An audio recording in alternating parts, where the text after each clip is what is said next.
आज हम लोग पढ़ने वाले हैं चीन के संविधान के महत्वपूर्ण बहुविकल्पी प्रश्न जो बीए सेकेंड ईयर और अन्य कॉम्पिटिटिव एग्जाम के लिए महत्वपूर्ण है। हम लोग चीन के संविधान को चैप्टर वाइज बहुविकल्पी प्रश्न को करेंगे। तो हमारा पहला चैप्टर है संवैधानिक विकास और जनवादी चीन के विशेषताएं। क्वेश्चन को स्टार्ट करने से पहले मैं आपको बता दूं कि हमने भारत के संविधान और स्विट्जरलैंड के संविधान के बहुविकल्पी प्रश्न के वीडियो भी डाले हैं। अगर आप नहीं देखे हैं तो डिस्क्रिप्शन और आई बटन पर लिंक है, जाके ज़रूर देखिएगा। तो चलिए स्टार्ट करते हैं अपने पहले क्वेश्चन के साथ। तो हमारा पहला क्वेश्चन है, चीन की साम्यवादी क्रांति में सबसे प्रमुख भूमिका निभाई। ऑप्शन अ है चियांग काई शेक, ऑप्शन ब है माओ त्से तुंग, ऑप्शन स है चाउ एन लाई, ऑप्शन द है लिउ शाओची। तो ऑप्शन नंबर ब सही है, माओ त्से तुंग।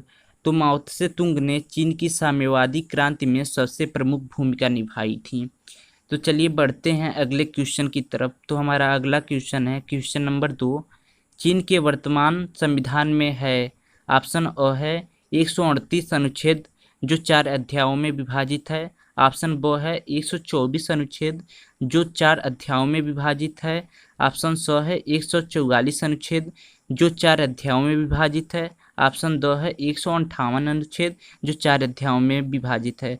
तो ऑप्शन नंबर अ सही है, 138 अनुच्छेद जो 4 अध्यायों में विभाजित है। तो चीन के वर्तमान संविधान में 138 अनुच्छेद हैं जो 4 अध्यायों में विभाजित हैं। तो चलिए बढ़ते हैं अगले क्वेश्चन की तरफ, क्वेश्चन नंबर 3। तो हमारा क्वेश्चन नंबर 3 है, चीन के संविधान में संशोधन प्रक्रिया का उल्लेख किया गया है। ऑप्शन अ है अनुच्छेद 68 में, ऑप्शन ब है अनुच्छेद 64 में, ऑप्शन स है अनुच्छेद 72 में, ऑप्शन द है अनुच्छेद 74 में। ऑप्शन नंबर ब सही है, अनुच्छेद 64 में। तो चीन के संविधान में संशोधन प्रक्रिया का उल्लेख अनुच्छेद 64 में किया गया है। चलिए बढ़ते हैं अगले क्वेश्चन की तरफ, क्वेश्चन नंबर 4। तो क्वेश्चन नंबर 4 है, चीन में शासन है। ऑप्शन अ है संघात्मक शासन, ऑप्शन ब है एकात्मक शासन, ऑप्शन स है परिसंघात्मक शासन, ऑप्शन द है इनमें से कोई नहीं। तो ऑप्शन नंबर ब सही है, एकात्मक शासन।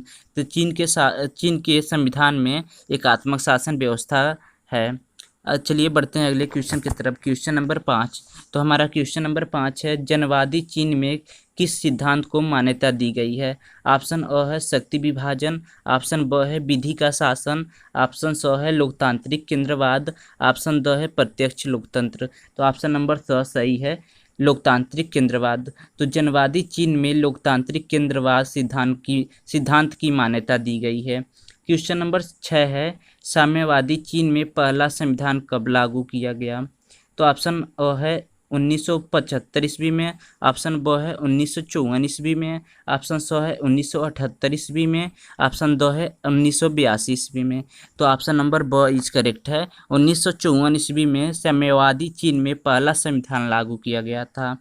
तो चलिए बढ़ते हैं अगले क्वेश्चन की तरफ, क्वेश्चन नंबर 7। तो हमारा क्वेश्चन नंबर 7 है, चीन का वर्तमान संविधान कब लागू किया गया। ऑप्शन अ है 1975 ईस्वी में, ऑप्शन ब है 1978 ईस्वी में, ऑप्शन स है 1982 ईस्वी में, ऑप्शन द है 1989 ईस्वी में। तो ऑप्शन नंबर स इज करेक्ट है, 1982 ईस्वी में। तो चीन का वर्तमान संविधान 1982 ईस्वी में लागू किया गया था।